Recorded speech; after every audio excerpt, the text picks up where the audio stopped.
Bonjour chers camarades boursicoteurs, j'espère que vous allez bien. Marc Carney nous en a passé toute une durant la dernière campagne électorale. En fait, c'est un mensonge pur et simple, mais c'est un mensonge qui pourrait s'avérer bénéfique pour l'économie canadienne et pour les actions canadiennes. Alors, je vous explique tout ça dans cette vidéo. Si vous écoutez cette vidéo et que vous n'êtes pas abonné à la chaîne, simplement cliquez sur le bouton s'abonner tout juste sous la vidéo. Alors, on commence ça tout de suite. Pas besoin de vous le rappeler, le thème principal de la dernière campagne électorale, c'était l'annexion du Canada par les États-Unis. Donc, ça a été monté en épingle par le Parti libéral, par les médias. Donc, c'était la menace qui planait, là, Donald Trump qui allait annexer le Canada. Et les Canadiens, essentiellement, se cherchaient un sauveur. Donc, qui de Marc Carney ou Pierre Poilievre allait être le sauveur des Canadiens? Il s'est avéré que ça a été Marc Carney. Alors, durant cette campagne électorale, Marc Carney a alterné les rôles de premier ministre et de chef de Parti libéral, tentant de se faire élire, parce que oui, Marc Carney n'avait pas été élu, nommé premier ministre et cherchait un peu de légitimité à travers le processus électoral. Il en a eu, il a été élu, mais sous, on peut dire, de faux préceptes, parce que il a menti aux Canadiens et on vient tout juste de le découvrir. Alors durant la campagne électorale, Marc Carney s'est présenté comme un homme fort qui allait répondre aux menaces et aux tarifs américains. Par exemple, lorsque les Américains ont imposé des tarifs sur le secteur automobile canadien, Marc Carney a revêti son habit de premier ministre et a imposé à son tour des tarifs de 25 % sur les voitures américaines. On se rappelle un peu de ce qui s'est passé. La plateforme du Parti libéral, donc Défendre notre économie, un gouvernement dirigé par Marc Carney, répondra aux tarifs américains qui affectent notre économie pendant aussi longtemps que nécessaire tout en protégeant l'industrie canadienne. Donc, Marc Carney avait vraiment, on était vraiment du côté fort de la réponse canadienne aux tarifs américains. Et, une petite citation ici, donc, durant la campagne électorale, les tarifs américains menacent nos familles, nos travailleurs, nos entreprises. Nous allons nous battre contre ces tarifs jusqu'à ce qu'ils soient annulés avec des contre-tarifs qui auront un impact maximal aux États-Unis et un impact minimal au Canada. Et il y avait toute une campagne de marketing qui enrobait finalement le personnage de Marc Carney pour le montrer comme étant un fort Canadien qui défendait l'identité canadienne, l'économie canadienne et qui était la personne que les électeurs devaient choisir pour les représenter dans ce combat contre les Américains et Donald Trump. Il s'avère que, par contre, en campagne électorale, donc, il y a 2 décrets qui ont été signé par le gouvernement libéral qui était au pouvoir finalement et qui l'est toujours. 2 décrets qui ont réduit les tarifs canadiens imposés sur les importations américaines. Donc ici, vous voyez l'objectif du décret. Donc l'objectif du décret, remise de la surtaxe des États-Unis, véhicules automobiles 2025, est d'accorder un allègement des droits de douane compensateur du Canada pour les producteurs automobiles nationaux en reconnaissant la nature intégrée de l'industrie automobile nord-américaine. Alors ça a été, on va dire, signé le 15 avril 2025 et publié, dans la Gazette du Canada, le 7 mai dernier. Donc, en pleine campagne électorale, on est venu réduire les droits de douane imposés aux Américains. Et tout ça, on s'en est rendu compte seulement le 7 mai 2025 lorsque ça a été publié. Donc, un autre exemple ici de décret de ce genre. Donc, le décret de la remise de la surtaxe des États-Unis prévoit un allègement limité dans le temps des surtaxes sur les marchandises américaines lorsque ces marchandises sont importées par des entités canadiennes publiques ou privées dans les secteurs de la santé publique, des soins de santé, de la sécurité publique, de la sécurité nationale. Un allègement limité dans le temps des surtaxes sur les produits américains est également prévu pour les produits utilisés dans la fabrication, transformation ou l'emballage des aliments et des boissons au Canada, ainsi que pour des produits spécifiques nécessaires dans la santé publique et aux soins de santé. Donc, finalement, on est venu réduire de beaucoup la réponse, les mesures de rétorsion que le Canada avait prises contre les tarifs américains. Et il y a un rapport qui a été rédigé par Oxford Economics, donc qui est cité ici par Bloomberg, qui dit que, essentiellement, les tarifs canadiens sont pratiquement à zéro avec les exemptions qui ont été décrétées par Marc Carney durant la campagne électorale. Bien sûr, il y a eu une réplique du gouvernement libéral qui dit que, finalement, non, tout ça reste en place. Le rapport d'Oxford Economics, c'est pas vrai. Vous voyez ici François-Philippe Champagne qui dit que 70 % des tarifs sont toujours en vigueur. Donc, qui croire là-dedans? Oxford Economics, Oxford Economics, qui est essentiellement une firme assez reconnue avec des économistes là, sérieux, ou le politicien qui, le politicien qui veut finalement défendre son gouvernement. En tout cas, dans mon cas, mon idée est assez faite. Je vous laisse vous faire la vôtre. Et bon, Marc Carney qui s'est présenté comme justement l'homme fort du Canada, qui allait défendre, qui allait répondre du tac au tac aux menaces américaines, aux tarifs américains. Finalement, Marc Carney avait déjà un genou à terre durant la campagne électorale.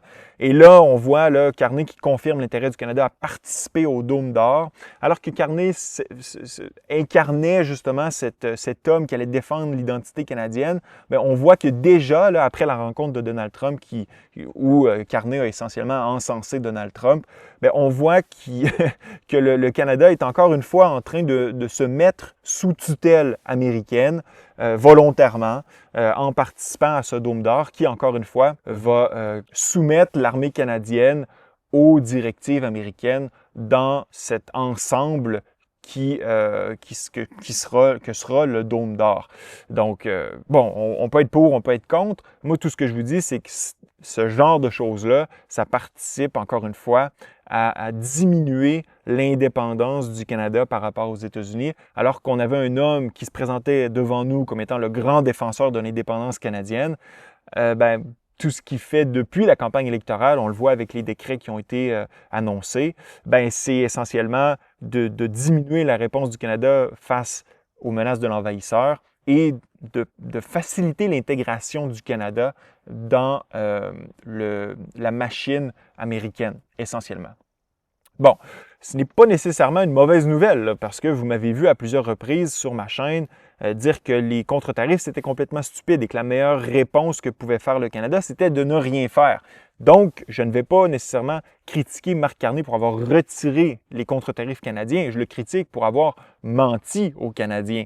Donc, si tu es un politicien, la moindre des choses, ça devrait être de dire la vérité. On le sait, les politiciens ne le font pas, mais bon, disons que je suis peut-être un petit peu trop jovialiste sur ce sujet. Maintenant, ça peut être une bonne chose pour l'économie canadienne, hein, parce que le fait que les tarifs ont diminué sur une bonne partie des biens qui sont importés au pays, bien, ça va mettre moins de pression sur les entreprises et probablement qu'on va avoir moins de mise à pied aussi. On a vu le taux de chômage augmenter au Canada en avril à 6,9 %. Donc peut-être que ça va réduire un peu la pression sur le marché du travail. Donc ça, c'est une bonne chose. L'inflation au Canada qui a augmenté en avril. Oui, vous voyez ici 1,7 % en avril, donc vous dites « Ah, mais c'est une baisse de l'inflation ».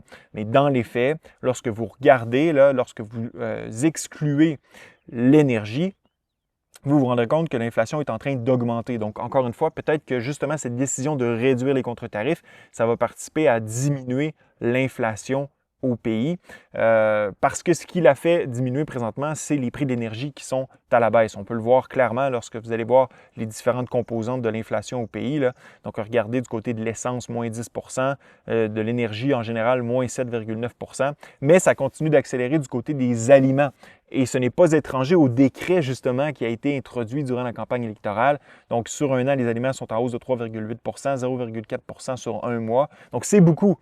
Et à mon sens, c'est une tentative de réduire l'inflation au pays, ces décrets. Et bien sûr, de sauver aussi l'emploi dans le secteur de l'automobile. Donc, d'aider à la fois sur le chômage et d'aider sur l'inflation. Donc, ça peut être bénéfique pour l'économie. Essentiellement, c'est une bonne décision. Ce que je critique, c'est le fait de ne pas l'avoir fait de façon transparente. Ça aurait effectivement affecté le vote du 28 avril dernier, compte tenu d'un peu de l'hystérie dans laquelle les Canadiens étaient et ils le sont toujours dans une certaine mesure. Si vous regardez les mesures fondamentales de l'inflation, et là, je vais m'assurer que vous puissiez bien le voir, il y a une réaccélération de ce côté-là aussi. Donc, tout ça m'amène à penser que la Banque du Canada risque de maintenir son taux directeur lors de la décision du 4 juin prochain.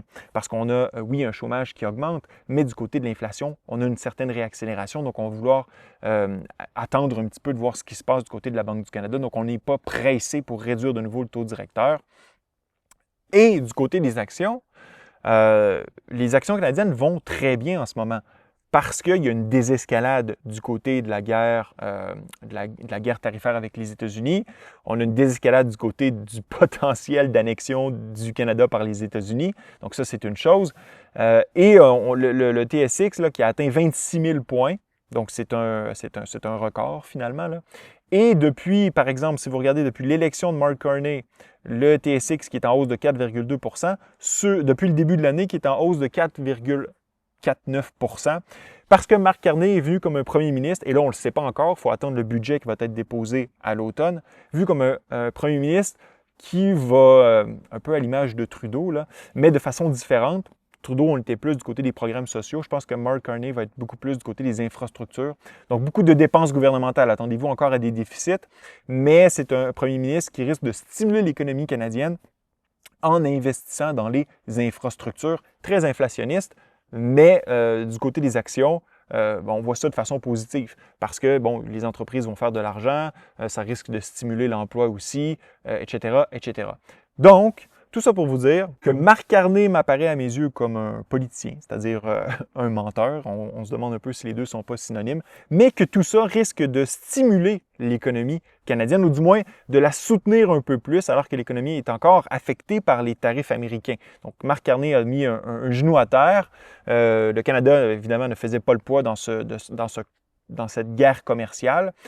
Et j'ai bien hâte de voir comment tout ça va se dérouler pour la suite. Est-ce que ça sera suffisant pour soutenir l'économie canadienne, de tenter d'éviter l'entrée en récession de l'économie canadienne, ou si l'économie canadienne risque d'entrer quand même en récession, mais le choc risque d'être moindre compte tenu de la diminution des contre-tarifs. Laissez-moi savoir dans la zone de commentaires ce que vous pensez de Mark Carney. Ça fait un plaisir d'être avec vous. À la prochaine.